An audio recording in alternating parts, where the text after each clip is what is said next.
Assalamualaikum warahmatullahi wabarakatuh. Kembali lagi sama kita berdua di Urban Paradox, mengulas fenomena dari sisi yang berbeda.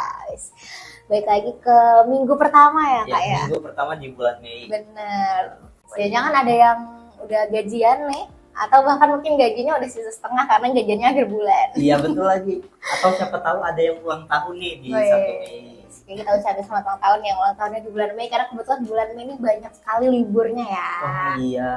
Jadi kemarin ya kita bahas. Bener, di tanggal 1 aja ada libur, tanggal belasan. Apalagi di akhir bulan itu kayaknya hampir seminggu libur. Jangan lupa disiapin kalian mau liburan kemana nih, keluar kota atau di rumah aja. Kayaknya ke bioskop seru sih. Iya bener, apalagi minggu kemarin kita juga udah sempat bawain beberapa rekomendasi film yang bagus ya. Betul sekali. Benar. Nah, langsung aja.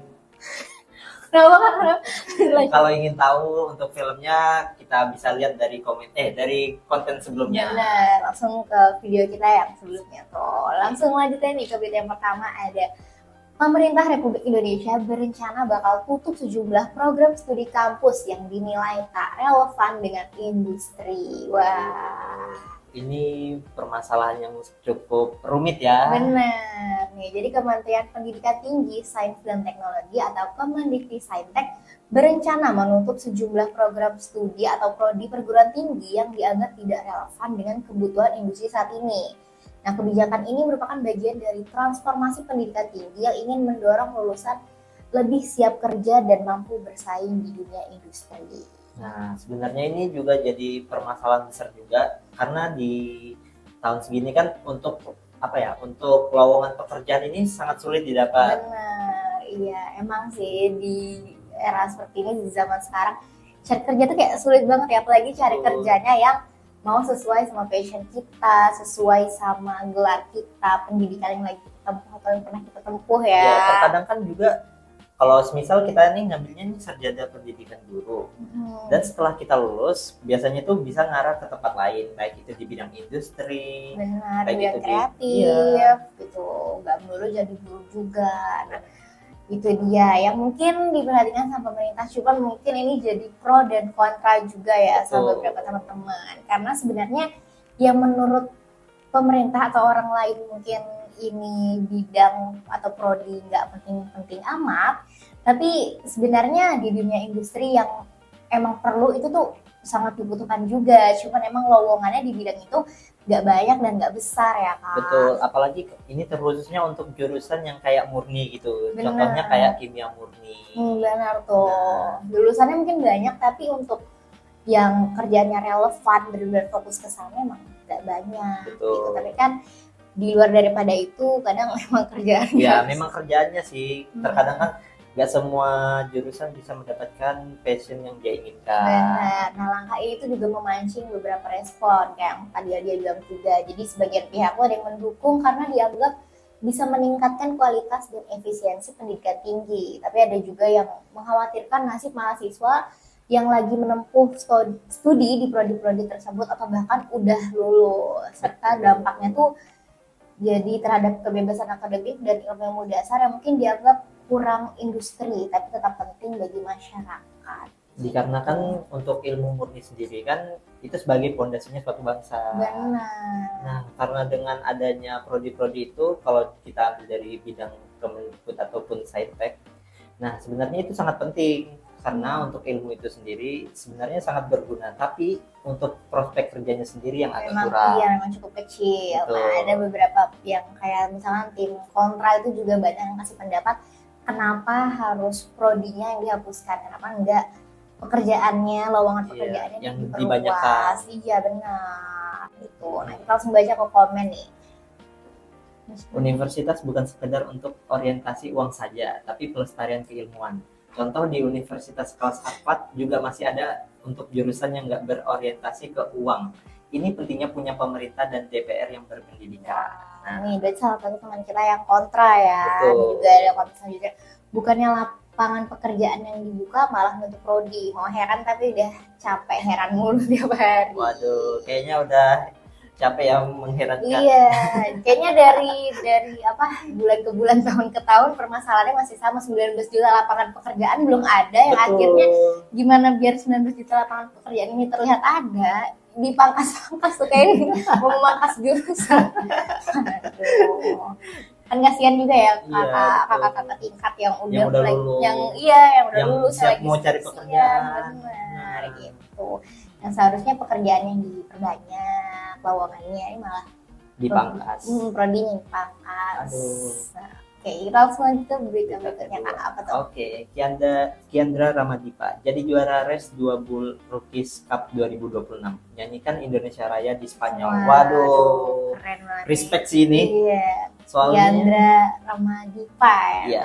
Soalnya untuk ini Red Bull Rookies Cup ya. Untuk perlombaan MotoGP sendiri tuh kayaknya kita dari tahun ke tahun, kayak tahun-tahun sebelumnya, Iya. kalau saya sendiri mungkin sering nontonnya itu Valentino Rossi. Oh iya, Wah. belum, jarang menemukan yang nasional ya. Betul. Atau pembalap muda Indonesia Kiandra Ramadipa ini berhasil menoreh prestasi membanggakan dengan menjuarai race 2 Red Bull MotoGP Rookies Cup 2026 di sirkuit Jerez Spanyol. Nah, pencapaian ini membuat lagu kebangsaan Indonesia Raya berkumandang di podium internasional. Momen yang tentunya cukup mengharukan dan membanggakan ya. Betul, karena ini untuk perlombaan ini sendiri kan kita nggak pernah nih lihat salah satu Iya, perwakilan dari dan Indonesia. ini cukup salah satu perlombaan dan ajang yang cukup bergengsi gitu. Betul. Apalagi ini perwakilannya anak muda ya. Perwakilannya anak muda terus juara juga. Benar, juara 2 lagi. Nah, Kiandra ini menjadi bukti nyata bahwa talenta balap Indonesia tuh semakin diperhitungkan di kancah global. Di usianya masih muda, dia mampu bersaing dan mengalahkan pembalap-pembalap dari berbagai negara di ajang bergengsi yang menjadi batu loncatan menuju MotoGP. Nah, buat teman-teman yang punya mimpi nih, buat bisa jadi pembalap yang dulunya mungkin masih balap pakai motor pakai sepeda yang dikasih botol teh gelas. Iya, yang krek-krek gitu. Yang bikin berisik itu, ya nggak apa-apa, lanjutin aja, siapa tahu bisa ngikutin jejaknya Kiandra ini. Tapi jangan lupa juga lombanya, balapannya tuh di sirkuit, Jangan balapan di jalan umum. Iya, apalagi di jalan raya. Nanti berisik dan kok kenapa-kenapa. Dan juga sangat mengganggu kenyamanan orang Benar, berkendara. dan berbahaya juga. Selanjutnya. Oke, selanjutnya di RUT KAI sebut keselamatan penumpang tidak mengenal gender. Oh, yang Waduh, lagi ramai akhir-akhir kemarin, ini iya. ya, benar. Nah, sebelumnya kita juga turut berbela sungkawa kepada teman-teman yang mungkin jadi korban atau mungkin kerabatnya jadi korban. Kita ikut berbela sungkawa atas berita duka ini dari sekian puluh teman-teman kita, khususnya wanita yang terluka, ada yang luka ringan, ada yang luka parah, bahkan harus meninggal dunia. Nah, pasca insiden di Bekasi yang sempat viral dan memicu perdebatan publik, Direktur Utama PT Kereta Api Indonesia atau KAI angkat bicara dengan menegaskan bahwa keselamatan penumpang adalah prioritas utama tanpa memandang gender. Nah, Dirut KAI menekankan bahwa standar keselamatan itu berlaku sama dan setara untuk seluruh penumpang tanpa terkecuali. Wah, keren nih, tegas ya Dirutnya. Dirutnya tegas. Benar. Nah, penegasan ini sekaligus menjadi momentum bagi KAI untuk kembali mengingatkan komitmen mereka dalam menjaga keamanan dan kenyamanan seluruh pengguna jasa kereta api di Indonesia. Kejadian ini juga menjadi bahan evaluasi agar layanan transportasi publik semakin inklusif dan aman bagi seluruh kalangan ya, mau yang tua, muda, anak kecil, dan untuk perempuan, untuk laki-laki. Ya, gitu. perempuan dan laki-laki. Ya. Komennya nih. Oke, lanjut lagi. Selanjutnya. Periplus berencana buka merek toko buku baru tahun ini untuk apresiasi penulis Wow, lokal. Periplus nih. Untuk Periplus sendiri kalau nggak salah itu dia selalu menerbitkan untuk buku-bukunya sendiri itu dari luar negeri. Iya. Dan kebanyakan itu biasanya ada di bandara yang dimana itu para traveler sering membeli buku-buku yang ada di situ, baik buku maupun alat tulis. Oh, berarti base-nya tuh pakai bahasa Inggris ya ceritanya ya. Betul. Oh, dan ini baru mau mulai ke lokal. Baru mau mulai ke arah lokal. Jadi sebelumnya angkat-angkat cerita yang ditulis sama orang luar gitu ya. Betul. Nah, jadi Periplus ini salah satu jaringan toko buku terkemuka di Indonesia, mengumumkan rencana untuk membuka merek toko buku baru pada tahun ini. Jadi kayak adiknya gitu ya ibaratnya ya, Iya, satu kayak- industri tapi adiknya. adiknya. Langkah ini secara khusus ditujukan untuk memberikan ruang lebih besar bagi para penulis lokal. Kayak siapa nih mungkin ada teman-teman yang mau penulis gitu. Nah, selama ini karya-karya penulis lokal kerap tersisihkan oleh dominasi buku-buku impor di rak-rak toko buku besar. Dengan inisiatif baru ini, Periplus ingin hadir sebagai jembatan antara penulis lokal dan pembaca Indonesia yang semakin berkembang. Betul, karena menurut saya salah satu buku favorit saya itu Terelie. Oh iya benar banget. Sumpah, Ya, itu keren banget sih karena Iya, imajinasi penulisnya itu bisa sampai membuat buku sekeren itu benar. dan berseason-season Iya, juga. bahkan walaupun berseason-season kita tuh nggak capek untuk baca dan nggak nyesel harus beli novelnya. Karena ceritanya seru, Iya. terus juga ada plot twist-nya. Iya seru dan apa plot twist-nya tuh dapat, tapi maknanya tuh juga dapat banget. Betul. Meskipun kadang kayak mungkin kalau dipikir-pikir kadang nggak masuk akal ceritanya, tapi maknanya tuh dapat banget. Kita langsung aja ke berita selanjutnya nih. Menurut studi, sering pergi main bareng teman bikin fungsi otak jadi jauh lebih baik. Wah, apa benar? Kenapa tuh Kak? Sebuah studi terbaru mengungkap kabar baik bagi kamu yang suka nongkrong bareng teman.